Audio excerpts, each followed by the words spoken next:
Hi guys, स्वागत है मेरे दूसरे ब्लॉग। कल मैंने ब्लॉग डाला था, आपको बताया था डेली की एक ब्लॉग में डालूंगा। तो अब सिंपल सी फंडा इतना है अपना। कल बात हुई थी कि कैसे क्या कुछ है अपनी ज़िंदगी के बारे में कुछ भी। तो आज है दूसरा दिन मैं एक्सप्लेन करूँगा कि मेरी ज़िंदगी क्या है क्या नहीं है, ठीक है नहीं। तो उसके लिए सबसे पहले तो जय हिंद जय भारत, जो बोलते रहता हूँ अपने वीडियो को लास्ट में भी, आज शुरू में ही बोल दिया। तो अब दूसरा ये, जहाँ लोगों की सोच ख़त्म होती है ना मेरी सोच शुरू होती है, क्योंकि मेरा दिल है बहुत बड़ा। आज तक मैंने किसी के साथ धोखा नहीं किया। रही लव लाइफ की बात, और लव के चक्कर में बहुत कम ही पड़ता हूँ मैं, क्योंकि एक दो बार पहले पढ़ चुका हूँ मैं। धोखे के अलावा मेरे को कुछ भी नहीं मिला है, ठीक है। तो अब जो भी है जैसा भी है, सब मैं इस चीज़ों से हट चुका हूँ। अब मेरा अकेले रहने का मन करता है, क्योंकि मुझे भरोसा ही नहीं रहा है किसी पे भी। बस ये है। तो कल मैं बात कर रहा था अपने ज़िंदगी के बारे में कि मेरे पास ऐसे है कि बहुत ही स्ट्रेसफुल ज़िंदगी जी रहा हूँ मैं इस समय। बाकी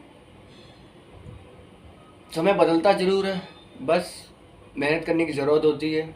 चाहे वो किसी भी चीज़ में मेहनत करो आप। अब सुबह मैं काम पे जाता हूँ 9 बजे, शाम को 7-8 बजे वापसी आता हूँ, यानी 10-11 घंटे की ड्यूटी है मेरी। सैलरी 12,000, जैसे मैंने कल आपको बताया था, ठीक। तो ठीक ठाक है, सब कुछ ठीक है। 12,000 सैलरी कम नहीं होता है, बट मेरा लेन देन इतना हो गया है कि सैलरी मेरे पता ही नहीं लगता गया कहाँ वो। हाल चाल पूछने वाले फ़ोन तो बहुत बेशक ही कम आते हैं, मगर जिससे पैसे लेने होते हैं ना, फ़ोन पे फ़ोन, फ़ोन पे फ़ोन, फ़ोन पे फ़ोन, मेरा दिमाग आउट हो जाता है। कभी कभी तो लगता है कि सब छोड़ छाड़ के भाग जाऊँ कहीं पे, यहाँ से वहाँ, ठीक है। तो मेरा इन चैनल बनाने का और वीडियो बनाने का मतलब सिर्फ एक और एक ही है कि कुछ इंसान होते हैं ना जिन पे ज़्यादा मुसीबत पड़ती है, कुछ पड़ती है, तो उन पे रास्ता एक ही अपनाने, लास्ट में क्या करते हैं, ज़िंदगी ख़त्म। तो उन्हीं लोगों को कुछ सिखाने के लिए, कुछ तजुर्बा देने के लिए, कुछ हौसला बढ़ाने के लिए मैं अपना चैनल शुरू किया है मैंने ये, ठीक है। बाकी मैं जाता रहता हूँ यहाँ वहाँ घूमने फिरने। देखो मेरी तनख्वाह फिर भी 10-12 हज़ार है, मगर मैं धार्मिक स्थल में सिर्फ घूमता हूँ, जाता हूँ दर्शन करने पर, और कहीं नहीं जाता। मैं बहुत कम जाता हूँ कहीं भी। अब वैष्णो देवी का प्लान बन रहा है हमारा, होली की होली चलेगी, होली पर इसके बाद अब वैष्णो देवी की तैयारी पापा और मैं जाने का प्रोग्राम बना रखा था पहले से हमने, ठीक है। अब बात रही, देखो मैं कहानी सुनाता हूँ पहले ही, सुनो। कि एक परिवार था, ठीक है। उस परिवार में ना एक बेटा और एक लड़का, लड़का लड़की, माँ बाप दो थे। तो पिताजी गरीब थे, माँ भी गरीब थी, दूसरे घर में काम करते थे पिताजी भी से। तो बड़ी बहन बड़ी थी, भाई छोटा था। तो बहन की शादी पहले की जाती, तो शादी करना तो पैसे चाहिए, ठीक। अब वो परिवार इतना गरीब था कि उनके ऊपर छत भी नहीं थी, छत कच्ची उच्ची थी, बारिश हो तो पानी टपकता रहता था उनके पास। तो कुछ नहीं हुआ। तो फिर जब शादी का वक्त आया, जब लड़के को सब पसंद हो गया, क्योंकि लड़की की शादी में भैया अच्छे खासे पैसे लगते, जितना मर्जी नॉर्मल करोगे कभी 2.5-3 लाख से कम लगेगा नहीं। कितना गिरा हुआ शादी करोगे बताओ। तब माँ बाप सोचने लगे भाई लड़की की शादी तय हो गया, सब कुछ हो गया, इतना पैसा कहाँ से आया, कैसे शादी हुई, क्या वो फलान ठिकाना, शुरू उनको दिमाग टेंशन में पड़ गया। अब भाई की चिंता अलग लगे रखी। भाई बेचारा हर घर में मांगने के लिए गया, कुछ पैसे उधार दे दो मैं लौटा दूंगा। बहुत घरों में गया, अपनी बहन के लिए गिर गया कि हमारी बहन की शादी, कुछ पैसे आप दे दो, मैं बहन की शादी के बाद काम करके आपको लौटा दूंगा। तो वो किसी ने उसकी मदद नहीं की। आपको पता ही, जब समय खराब रहता है तो फिर साथ में कुत्ता भी नहीं खड़ा होता है, ये तो इंसान है फिर भी, ठीक है। बहुत कम ही इंसान ऐसे होंगे जो तुम्हारे कंधे पे हाथ रखेंगे, बोलेंगे मैं तुम्हारे साथ खड़ा हूँ। मैं उसके साथ कोई भी नहीं था। तो बहुत जगह उन्होंने ट्राई किया, सब कुछ किया, मगर किसी ने एक पैसे की मदद नहीं की। सब जगह से ठोकरे खा के वापसी घर पे आ गया वो। फिर उसने प्रण लिया एक, और प्रण क्या लिया? प्रण ये लिया उसने कि आज जैसे मैं भटक रहा हूँ दर दर पैसे के लिए अपनी बहन की शादी के लिए, ऐसे कोई भी गरीब अपने शादी की यानी बहन की शादी के लिए नहीं भटकेगा दरवाजे में। उसने सौगंध दिखाई कि वो बजरंग जी की मानते थे, तो वो बजरंग वादा किया उन्होंने कि जिस किसी दिन भी मेरे बाबा ने मुझे उस लायक बना दिया, तो जितनी गरीब घर की बेटियां होंगी मैं अपने पैसे से ही शादी करूंगा सबका। जिस दिन ऊपर वाला हमारा साथ दे दिया ना, तो मैं खुद गरीब माँ बाप की बेटियों का विवाह कराऊंगा मैं। और हुआ क्या? वैसे हुआ। दिन बीते, कई साल बीते भैया, करते करते करते भैया वो ब्राह्मण थे ही, वो शास्त्री थे, ब्राह्मण थे, तो धीरे धीरे करते करते भैया वो उस लायक बन गए। वो बने बड़े हो गए क्या? कथावाचक, एक कथावाचक बने वो। तो इतना उनका कथा सुनने लगो, सबके लोगों को पसंद आया नहीं। धीरे धीरे करते करते भाई, पता ही जब जो बंदा धीरे धीरे को अच्छा लगने लगता है लोगों को, तो फिर उसका नाम भी होने लगता है वैसे वैसे। तो धीरे धीरे समय बीता, सब कुछ भैया बन गए वो पैसे वाले, अच्छे खासे पैसे आने लगे, घर मकान अच्छा वो बना दिया सबको। फिर प्रण लिया था उन्होंने, शपथ ली थी, वचन भी दिया था अपने बाबा को कि मैं अगर उस लायक हो गया, बना दिया, तो मैं खुद अपने हाथ से गरीब कन्याओं का कन्यादान करूँगा मैं। तो फिर उस लायक हुए। तो और मैं किसकी बात कर रहा हूँ पता है? जो आज पूरे भारत में, पूरे दुनिया में, पूरे संसार में जिनका नाम चलता है, वो हमारे स्टेट के मध्य प्रदेश के रहने वाले हम हैं। वहीं से निकले गरीब घर से, जिनका नाम है धीरेन्द्र किशन शास्त्री जी। वो है ऐसे बालक जिन्होंने प्रण लिया था। आज वही शुरुआत 50 कन्या से की, 50 कन्यादान कराया, 151 कन्यादान करा फिर अगले साल, फिर 251 कन्यादान किया। और इस साल के पीछे बीते ठंड में 351 कन्यादान किया। इसे कहते हैं हौसला, हिम्मत नहीं हारी। भली सबने ठोकर दिया कि नहीं मेरे पास नहीं है, ये नहीं है, वो नहीं है, हौसला नहीं हारा उस बंदे ने। प्रण लेके रखा वो बंदा, हौसला नहीं हारा। तो उन्हीं को देख देख के मैं भी चलता हूँ।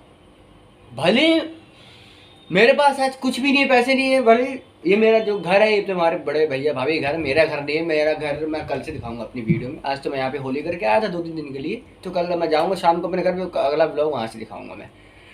तो मेरा आप घर देखो, बोलोगे क्या सिचुएशन है बंदे की, ये तो मेरा घर है नहीं। तो उस बंदे का जज्बा देखा, इतना हौसला इतना बढ़िया था ना कि बस उन्हीं को देख के मैं चलता हूँ। मेरा हौसला कभी नहीं टूटा। ऐसी नरक से खाई से गुजर रहा हूँ ना, भगवान करे कि किसी को भी ऐसा दिन ना देखना पड़े। मुझे क्या, मैं भगवान से एक ही दुआ करता हूँ कि किसी और को ना देखना पड़े ऐसा समय, क्योंकि कोई और नहीं जी पाएगा ऐसे में, वो अपने आप ख़त्म कर लेगा। ठीक है, तो बस मेरा कहना इतना ही है कि आप सब के आगे मैं हाथ जोड़ रहा, ज़िंदगी बहुत अनमोल है, मरने के बहुत रास्ते, मगर जन्म लेने के लिए सिर्फ माँ ही है और कुछ नहीं। इस करके अपनी ज़िंदगी और अपने शरीर का त्याग मत कीजिए, बहुत अनमोल चीज़ है ये। सब्र रखिए, मेहनत करिए, मगर हार मत मानिए। बस साधारण सा तजुर्बा जो हमारा कहता है, उनको देख के मैं आपको बोल रहा हूँ, मत हार मानिए किसी बात का। एक उदाहरण ये हौसला था, एक इनका आपने हौसला देख लिया इन्होंने होने में। एक परिवार और थे, उनका सुनो। दो पिता बोल रहे, सॉरी, पिता पुत्र थे। उनका भी ये था, 10-12 लाख का कर्जा था उनके ऊपर, ब्याज पे ले रखे थे पैसे। कर्जा क्या वापसी करें, उनको ब्याज भरने तक के पैसे नहीं हो पा रहे थे उनके पास। भैया जिसमें पैसे लेना हो तो फोन करके घर पे आके तुम्हारा बेइज्जती करेगा, गाली देगा, मारपीट करेगा, तुम क्या कर लोगे? दिमाग पागल हो जाएगा तुम्हारा, दिमाग आउट ऑफ माइंड है तुम्हारा, दिमाग ही नहीं काम करेगा सारा। ऐसा लगेगा कि या तो मैं खुद मार दूँ या इनको मार दूँ मैं, यही दो रास्ते हो। तुम कुछ कर नहीं पाओगे क्योंकि तुम उतना हौसला है ना तुम्हारा, ना तुम उतने बड़े हो, ना तुम्हारे पास कुछ है, तुम हो कंगाल। तो तुम्हारा एक ही रास्ता बचता, अपने आप को ख़त्म कर लो, ना रहेगा हम, ना रह देना पड़ेगा कर्जा किसी को। तो सबसे बड़ी सोच यही गलत होती है। तुम्हारे मारे जाने से खर्चा खत्म नहीं होगा, तुम्हारे बाप से ले लेगा, तुम्हारे किसी ने परिवार से किसी ना किसी ले ही लेगा वो। तो उन्होंने यही तरीका अपनाया, दोनों बाप बेटे ने। क्या अपनाया? रेलवे स्टेशन गए, धीरे धीरे जा रहे थे, पटरी पटरी लाइन लाइन जा रहे थे, पता नहीं क्या उनके दिमाग में आया, वहाँ से ट्रेन आ रही थी भैया, बस पटरी जा रही थी, उसी के ऊपर लेट के अपना सिर रखे, ट्रेन आई, गर्दन धड़ से अलग, कहानी खत्म। अब एक इनका हौसला देखो और एक उनका हौसला देखो, कितना फर्क है दोनों की सोच में। अगर आज उन्होंने हौसला किया तो कुछ किया होता तो उनकी जिंदगियां बचती। बताओ, इतना अनमोल, इतना पवित्र शरीर का बलिदान कर दिया, इतना भयानक मृत्यु हुई उनकी, इतना दर्द कष्ट पीड़ा हुआ होगा उनको, वो बयान नहीं कर सकते। दोनों के सिर धड़ से अलग हो गए, मैं तो देखा ही नहीं जा रहा था वो चीज। बताओ, ऐसा मेरा ही मन करता भाई, मैं भी नहीं, एक ही जिंदगी मिली है, उसी जिंदगी में सब कुछ करके दिखाऊंगा, भले आज मैं कुछ नहीं हूं। अगर मेरा हौसला कहता, मेरा विश्वास कहता, सेल्फ कॉन्फिडेंस मेरा इतना है ना कि मैं शून्य से बिलियनियर करोड़पति बनने तक की क्षमता रखता हूँ। क्यों? मैं कभी हार ही नहीं मानता। जो आ रहा मेरे गाली देता, पैसे मांग रहा, हाँ जी ठीक है, जिसको 10,000 देने उसको मैं 2,000 दे देता हूँ, कुछ तो दे रहा हूँ ना। उसके मन में ये तो नहीं बंदा कुछ नहीं दे रहा है, दे रहा है कुछ। अब जिसको हमने लिया उसको कुछ दे ही नहीं रहे हैं तो सिर पे खपड़ी पे नाचेगा ही आके। मैं बोलता हूँ 10-12 हज़ार से अरे ठीक है तो कर जाए तुम्हारे, मगर कुछ ना कुछ बंदे को देते रहो, वो तुमको कुछ नहीं बोलेगा। और आखिरी समय फिर ऐसा एक समय आएगा ना कि सब कुछ बदल जाएगा, फिर तुम्हारा हौसला बुलंद होगा। उस दिन से तुम जानोगे कि जिंदगी किसको कहते हैं। ठीक है, कई होते हैं इंसान के अपना बड़ा बन जाते, अपनी औकात भूल जाते हैं कि हम पहले क्या थे, फिर घमंड में आ जाते हैं। उनका फिर वही हाल होता है कि वो फिर नरक के लायक ही होते हैं, उनको तो जीते जी भगवान नरक दिखा देते हैं। ठीक है, हम सबसे यही गुजारिश करते हैं, अगर कोई आज छोटा कल के दिन वो बड़ा बन जाता है ना, तो कभी भी वो अपनी औकात ना भूले। ठीक है, कि मैं पहले क्या था। ये नहीं कि आज मेरे पास पैसा आ गया, चले आज तू कौन है कि भिखारी देखे देख साला भीख मांग रहा है, ना ना ना ना, तो नहीं, वो उसके कर्म है और ये तुम्हारे कर्म है। अगर भगवान ने तुमको उस लायक बनाया है ना पैसे देके, तो उसका गलत इस्तेमाल मत करो, किसी का काम आओ। कोई भिखारी देखता है तो उसको खिलाओ पिलाओ कुछ। और सबसे बड़ी मेरी बात एक ध्यान रखना, कभी भी किसी को छोटा नहीं समझना। एक बात ध्यान रखना, मैं किसी को भी छोटा नहीं समझता हूँ। मेरे मन में यही रहता है, मेरे मन में ये रहता है कि मैं बड़ा नहीं हूँ, बड़ा नहीं हूँ। मैं पैसे से बड़ा हूँ, मैं पैसे से बड़ा हूँ। पैसा भी क्या, मर जाओगे सब यहीं रह जाएगा, क्या पैसा है? ना पैसा तुम्हारा, ना घरवाली तुम्हारा, ना बच्चे तुम्हारे, ना जमीन जाए तुम्हारा, तुम्हारा क्या है? किस पैसे का घमंड कर रहे हो? क्या है तुम्हारा? किस पैसे का घमंड आखिर बताओ मुझे। अगर तुम साथ बांध के बोरा भर के लाद के ले जाओगे ऊपर, तब तो ठीक है, तब तो मानूंगा घमंड कर भैया, तू लेके जाएगा। अब कुछ लोग बोलेंगे भैया कि हमारे काम तो नहीं, हम मर जाएंगे, पैसा यहाँ रहे, हमारे बीवी बच्चों को काम आएगा। ठीक है, मान लो, बढ़िया बात, आएगा काम, मगर घमंड तो ना करो कम से कम। ये थोड़ा है कि हमारे पास ऐसा है तो तुम तो किसी को समझो ना, सब कुत्ते हैं तुम्हारे सामने। बुरा मत मानना मेरी इस बात को, मैं सर एक सीख दे रहा हूँ। कई लोगों की आदत होती है ना इस चीज़ के लिए, बस इतना ही मैं कर रहा हूँ। तो हमारे पास जितने मर्जी पैसे आ जाए, कुछ भी आ जाए, तो घमंड मत किया करे कभी भी, क्योंकि घमंड तो रावण का नहीं चला, तो हम तब तो कुछ है ही नहीं। ठीक है, तो इतना कभी भी आप, अगर भगवान ने आपको उस लायक बना रखा है ना, तो हमेशा किसी की मदद करना, किसी की हंसने की वजह बनना, किसी को रुलाना नहीं, किसी को सताना नहीं। क्योंकि अगर वो दुखी मन से तुमको कुछ उल्टा सीधा भगवान से बोल दिया कर दिया ना, तो वो दशा होगी ना, तुम सोच भी नहीं सकते हो। कभी हाय मत लेना किसी गरीब, तुम मदद ना करो किसी की, चल जाएगा, मगर किसी का बुरा भी मत करना। अगर नहीं किसी की इंसान मदद कर सकते हो ना, तो कोई जानवर, बेसहारा पशु जो बेजुबान है, उनकी मदद कर देना, क्योंकि इंसानों ज़्यादा भगवान बेजुबानों की भी सुनता है। मैं ये भी समझूंगा, आप ये भी बोलोगे कि कौन ही काम आता है, कौन ही याद रखता है किसी को। एक बार मदद कर दो, अगले दिन मुंह दिखा देंगे, तू कौन भाई मैं कौन, मैं जानता हूँ। इसी कारण मैं 200 ऑप्शन भी दिया आपको कि इंसानों का अगर नहीं माना आपका ही सोच है तो आप बेजुबानों की मदद करो, तब देखो आपके चेहरे पे आप खुद ब खुद मुस्कुराहट रहेगी। कोई गली में कुत्ता आता है तो उसको रोटी खिला दिया अपन ने, और वो गाय है तो उनको चारा खिला दिया, गौशाला जाके चारा खिला दिया, बहुत कुछ वगैरह वगैरह जो है। छत पे रख दिए चिड़िया, दाने डाल दिए, अपन डाल दे जो खाते रहेंगे। ठीक, ये सिंपल। बस मेरा भी ये रहता है बाबा, मेरे पास उतने नहीं है पैसे कि मैं किसी की मदद कर, मैं तो खुद मांग के खाने वाला हूँ, मेरे पास क्या ही है। शर्ट पहना, ये मेरे ब्रदर की शर्ट, मेरी नहीं। पजामा पहना, यही भाई, मेरे पास कपड़े तक नहीं है।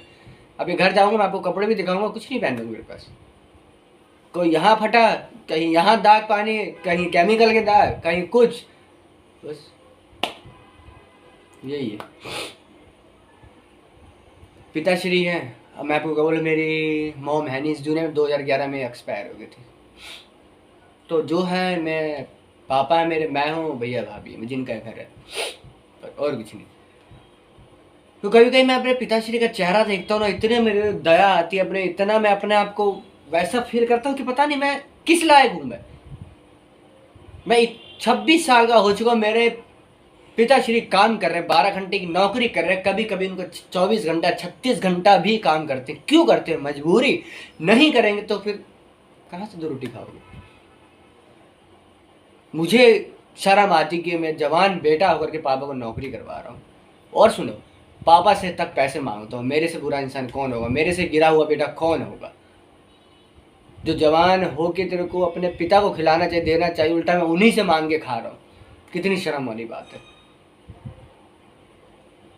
बस अब क्या कर सकते हैं, मैं उस लायक हूँ नहीं। मैं बता, मेरी कोशिश रहती है हमेशा, आज तक पापा के चेहरे पे कभी मैंने उदासी नहीं आने दी, हमेशा उनकी चेहरे मुस्कुराहट ही देखा है। मुस्कुराहट पर रखता हूँ उनके चेहरे पे, ऐसा काम ही करता हूँ मैं। वो पापा मुझे रोज समझाते, डांटते हैं, रोज करते, क्यों इतना कर्जा मत लेना, किसी मत उधार लो। अभी शादी ब्याह तक नहीं हुआ मेरा, शादी ब्याह 3 शादी में टूट गई। क्यों टूटी? सिर्फ पैसे की वजह से। पहली शादी वो किसी और के साथ हो गया, दूसरी शादी दूसरी शादी में क्या हुआ था, दूसरी शादी में डायरेक्ट शादी हुई थी, होने की डेट भी फिक्स हो गई थी, अंगूठी लेने नहीं ले पाए घर वालों, इनको अंगूठी लेने के पैसे नहीं, क्या ही शादी करें, क्या हमारी लड़की को रखेगा। चलते बने वो लोग भी। तीसरी शादी फिर हुई, अभी फरवरी में सगाई हुई थी मेरी, 1 साल हो गया, शिवरात्रि में सगाई हुई थी, आज 1 साल हो चुका है। आज के 2 महीने पहले, 1 महीने पहले हो चुका है 1 साल। वहाँ भी सगाई होगी मेरी, 1 साल हो गया। उसके बाद अब जितना हो सके मैंने छुपाया सगाई। मैं बोल रहा हूँ ऐसे ही, ऐसे भीख मांग के मैंने सगाई की है ना। अंगूठी के पैसे तक नहीं थे मेरे पास, और छोड़, अंगूठी के पैसे नहीं थे मेरे पास। 19,000 रुपये की अंगूठी बनी थी, 10,000 रुपये उससे ब्याज से पकड़े, और 7,000 रुपये भैया भाभी से लिए थे मैंने। 70, 2,000 मेरे पास पड़े थे। 2,000 रुपये लेके मैं क्या चला हूँ सगाई करने के लिए। वो 19,000 रुपये जैसे तैसे करके मैंने भैया उनको दिए, अंगूठी लेके आया सगाई में। मगर लड़की वालों को मैंने पता लगने नहीं दिया कि मैंने किस हौस से बना सका। ठीक, ब्याज पैसे मान के मैंने सगाई की, जैसी तैसी करके सगाई हो गई थी। ठीक है, अब भैया लड़की वालों को क्या ना, तो भैया सगाई होगी, अब जैसे तैसे करके 3-4 महीने के अंदर शादी करके अपना काम निपटा दो, हटाओ। हमारी टेंशन आपकी खत्म। अब उनको क्या जवाब था? हमारे तो सगाई करने के पैसे हम शादी कहाँ से कर ले? अब उनको टालते, नहीं ठीक हम ठंड में करेंगे, ठीक बहाना मारते रहे। अब नहीं थे पैसे, हो ही नहीं पाते, ब्याज इतना भर रहा था, मैं कहाँ कैसे शादी करूँगा मैं? टालते रहे हम लोग, टालते रहे, ठंड में करेंगे, छठ पूजा की बात करेंगे, ठीक है जी। अब उनका भैया सब्र टूट गया, सब्र टूट गया भैया। कोई कितना दिन ही बैठा रहेगा तुम्हारे चक्कर में भैया? उनको भी लड़की प्यारी सबकी, उनको भी मुँह दिखाना होता कहीं ना भैया। फिर उन लोग एंड मौके पे आके मना कर दिया कि भैया हम इतना दिन नहीं रुक सकते, ऐसा कीजिए, अभी रिश्ता कैंसिल कीजिए, आप लड़की की शादी कहीं और करते। तो भैया मेरा तो सीधा सिद्धांत यही है, जो आपको जैसा लगता है, जिसमें आपकी रजामंदी है वैसा करिए, मुझे सब मंजूर है, कोई भी हो। मैं उनको बोले ठीक है जी, कोई बात नहीं। उन्होंने अपनी अंगूठी ले ली, मैंने अपनी अंगूठी ले ली, भैया जय श्री राम। वो मैंने अगले दिन अंगूठी बेच दी, जिसके पैसे दे दिए भैया, सब खलास। तो इसी कारण से ना मेरी शादी भी नहीं हो पा रही, क्योंकि मैं हो गया हूँ 26 साल का, ना मेरे पास है पैसे, ना मैं शादी कर पा रहा हूँ।